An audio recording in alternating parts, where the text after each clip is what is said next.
You know, I've done this video 3 times now. The last time was 21 minutes. It was just too long. I didn't get to the point. And you guys know I ramble a lot anyway. I get it. I ramble. I do. I'm a rambler. But sometimes I go over the edge, right? Too much rambling. I gotta cut it off.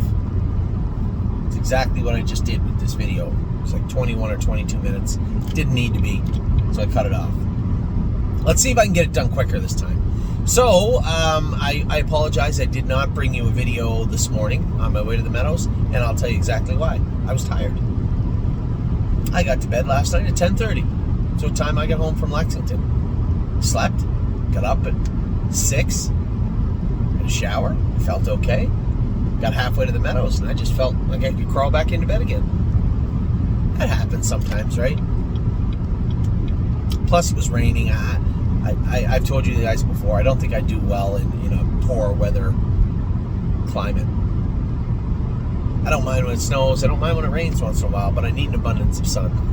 And there was none of that to be had this morning.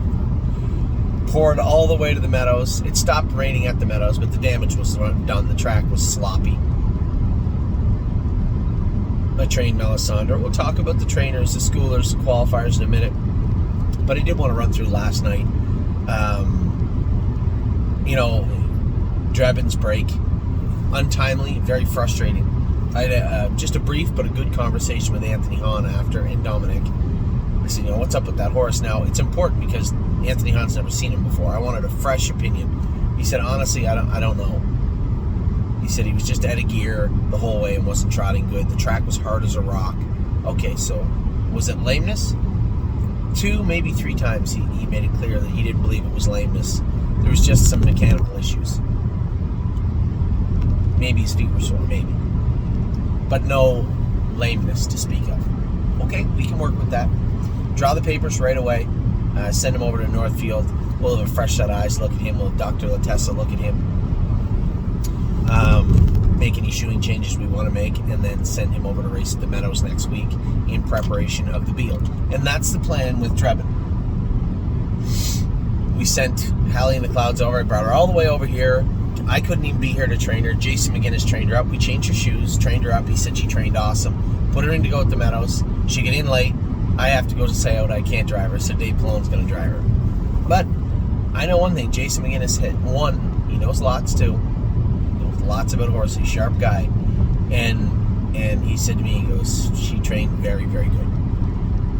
So I don't know. We'll see how Hallie in the Clouds is on Thursday.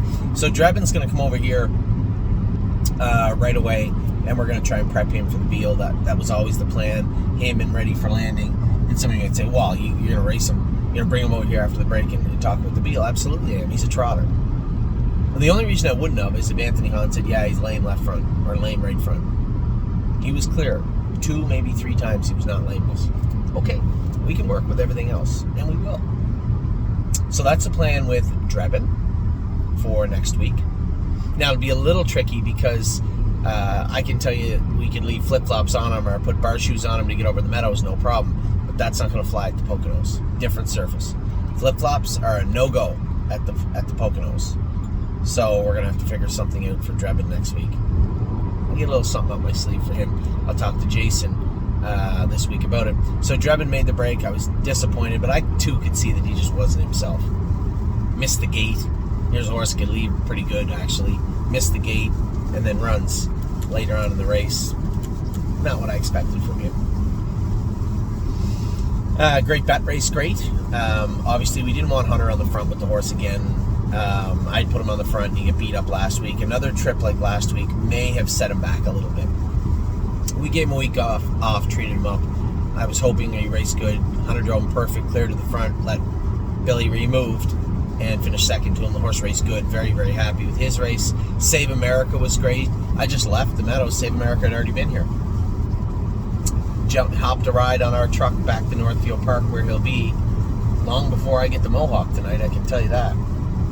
So, Save America will run fluids into him. I was planning on schooling them both Friday, and then as I said it out loud, the light bulb went off in my head. Geez, you're going to ship them back here to Northfield, then you're going to ship them to Ontario, you're going to school them Friday after racing Monday. That's pretty nasty. And it is. That's not going to happen. We'll likely either send him to PEI and Jamie Smith can train him up there, or we'll train him Saturday if Kirby is planning to leave with them on Sunday. We'll train him up a little bit, maybe a mile and a half on Saturday, and go from there with Save America. But raced awesome last night. A great job by Megan. Jordan did a good job. Very happy with him. Now the last two of the night was a bit of a mixed bag. Now it's pouring and sunny out. God. Brace for landing. If you want a 53 trotter to look bad, put him in a mile that goes in 51. And Chris did everything right. Left the gate, tried to get him spotted well, paid a little bit of a price. Tyler kind of shoved back through with the horse he won with. And Jody, thankfully, dropped him in front of him. But after that, it was tough, right? Just kind of sucked the wind out of his sails. And he ended up plummeting back. I think he might need a week off also. I think we've been racing him every week for the last 4 or 5 years. It feels that way anyway. A week off might be coming for Brace. And then all gas, no brakes, quite frankly, I really thought he blasted him out of there. He got a chance to sit behind him last week. I think the horse sharp as attack. James was actually mad at himself when he got locked in 3 starts ago. Tyler had finished third, but was way back with him last week. And then last night, just takes him off the card. I know the horse is a fair 10-1, but it looked like he was a mild contender. It's just hard, you know, and I know what he was trying to do. He tried to put him in a good spot. He ended up second over, but had to wait. Everybody was waiting and waiting like they love to do at Mohawk. No one pulled, and second over turned into fourth over in the blink of an eye. Maybe fifth over. Definitely fourth. And he fanned him out by the hot dog stand, and he's 8 feet of length for third. Not really the trip I envisioned for all gas, no brakes. What are you gonna do? I just hope James drives the horse next week and races him, because locked in, okay, I see it. You know, James mad at himself because he locked in. But the next 2 starts, one, you know, the driver gets to feel the horse out because he's never driven him before and he doesn't want to tip him over. I get it. But last night, that was the night to let him rock, I think. I wasn't there, so I don't know. So that was last night. I woke up this morning, as I said, 6 o'clock. I was out of there by 6:30. Over to the meadows, trained to Melisandre. It was pouring rain, muddy. Then it stopped raining. Then it was just muddy. Trained Melisandre and 2, 4, and 4. Last half in a minute apiece. She was good. Maybe 1, 1, and 2, maybe somewhere around there. But she was good. I was happy with her. And then I'll work my way back because I have a lot to unpack really quick about the 2 2-year-olds. The schooler with Irresistible Son was paint by numbers. He did everything we asked him to. Last half, 58 before, a mile and 59, 2 minutes, 2-1, something like that. My watch, I must have hit it twice leaving the car. It was an electronic one, so start, stop. I get to the quarter in 3 seconds. I just got his last half, 58-4. He did his work good. I was really happy with him. Delicious Stone DK was good. Really happy with him. Under scope, they found a big nasty ulcer on his palate. There's not much we can do about that other than just treat it the best we can. I told Tim we're going to have to find a claimer. There's not really a class for him at Northfield. I'd like to race him in a claimer and make sure that we have some consistency in his dance card moving forward. Coming back from an injury and then a re-injury. No non-winners for this guy. And Tim didn't know where they filled the claimer, what class. One way or another, he's going in a claimer. So if it's not at the Meadows, then he'll make his way to Southern Ohio. I don't know, 10, 12, 15, 20 claimer, whatever. I don't care. Just get him in. And that's where we're at with him. Now, as it's pouring rain now, because I definitely don't need. I'll need them down the road. I know I will. The 2 2-year-olds. So I was super excited about What a Lady, What a Night. I trained her. I told you I trained her half 57-2 the other day, or 57-3. Either way, neither half today was that. She was hot, out of gear. Hot I could get, right? After last week, hot, yeah. Not crazy hot, just a little warm. Out of gear, choppy, pacey. Now, we just taken the flip-flops off a few days before last week's schooler/qualifier. Did that play a role? Because now it's been a week, or her feet a little sore. I don't know. And moving her back to the front was, I'm not apologizing for that. It was necessary. At the time, I had to go from hoping, wanting, and believing she would go a very good mile on her qualifier to realizing that I was in jeopardy of making a break. She might have paced, she might have run. I just moved her back to the front. And she walked. Why'd she walk? What went on with this filly today? What happened to the horse that I schooled off the car the other day? Mechanics, I can't speak to her feet. We haven't had them checked yet. But under scope, a lot was found. Blood. Quite a bit of it.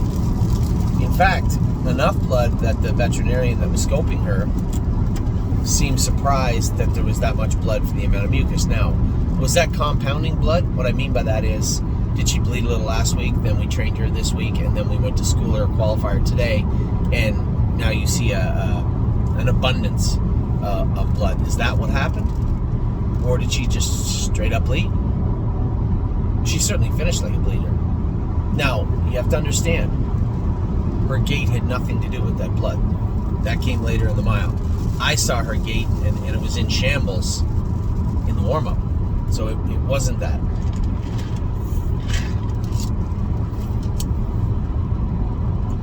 She went from, man, I think we got one of the nicest fillies in or going out to Illinois right now, to what the hell happened to that horse.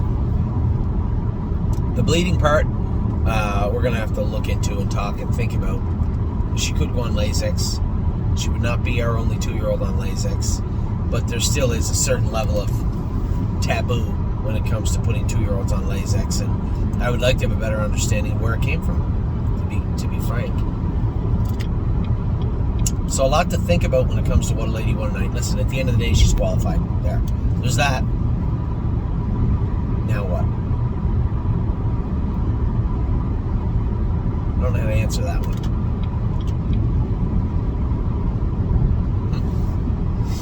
So, I have a 4-hour drive to think about that a lot.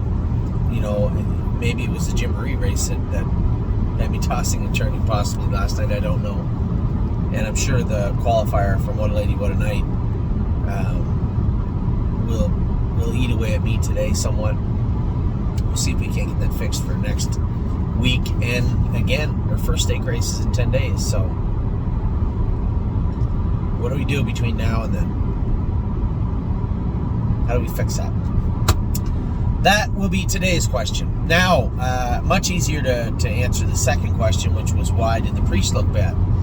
Under scope, no blood, very small amount of mucus, which is good for him. And I'll be as frank as I can with everybody. 1 vial of blood will determine what happens next with the priest. What I mean by that is, we're going to draw his blood tomorrow, and if his blood comes back good, the priest is likely leaving. Because today's performance is not the first time I saw him shy away from manual labor, let's say. It's not the first time we've seen him cower, back up. And this is a trait. Must be the trait of their, I don't know, because Father Patrick's a full brother to Pastor Stephen. And I told you, I talk about Enzo. I talk about the gas tank of green glitter sometimes.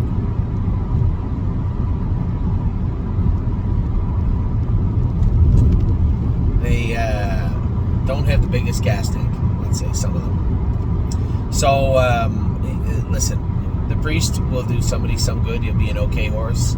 But as is today, unless there's quite a few anomalies in his blood, he's not a stake horse, and he's not staying with us. The same as I told you guys the other day, LT Troubadour is not staying with us. I am surrounded by people that work hard all day, and horses that work hard all day. And I won't dilute that circle with horses that don't want to work. Somebody else can race those horses, but it won't be. It won't be the stable. And I think that's important. I think I don't, this is just an extension of what we've been talking about all summer long. There's other horses that we've moved out. We'll continue to move them out. If they're not going to be stable horses and they're not going to be effective, then they're not going to be for us. And that is the heading that definitely LT Troubadour has fallen under right now, which is surprising to me, but nevertheless, the proof's in the pudding. And I believe the heading that the Priest is going to fall under also. Now I know our blacksmith Enos, big giant Amishman. He's got like 1 million kids, and is always on the hunt for a nice big strong horse. And I believe we've somewhat turned into the Amish Ford dealership of the greater Northfield area. And he's asked quite a few times about LT Troubadour, get that pretty white blaze on him. And he's asked about the Priest also. So he's asked about a lot of horses. But these two horses in particular, maybe by the end of the week, may end up with our old buddy Enos or someone else. Because, as I said, I'm unapologetic when it comes to the work ethic of the horses. It needs to be on point, and we have the vast majority of our horses are, and slowly but surely we'll weed out the ones that aren't. And I think that's only fair. So with that, I'm going to let you go. 16 minutes and 30 seconds.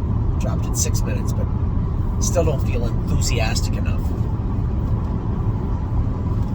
Been tired all day, but I'm coming around now.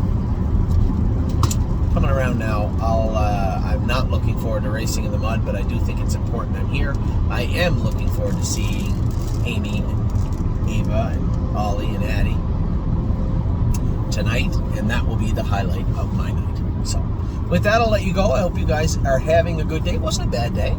A very telling day for my partners on the Priest. You guys know it. I talked to Marco about it earlier, one of my partners, and it's not a shocking revelation. A little surprised with What a Lady, What a Night, both the Bloodfound and the mechanics. You got two things to work on, two very separate issues. Very happy with Melisandre, very happy with Irresistible Sun, and very happy with Delicious Stone DK. So far so good today. Hopefully we can keep it going with our boy Century Legion.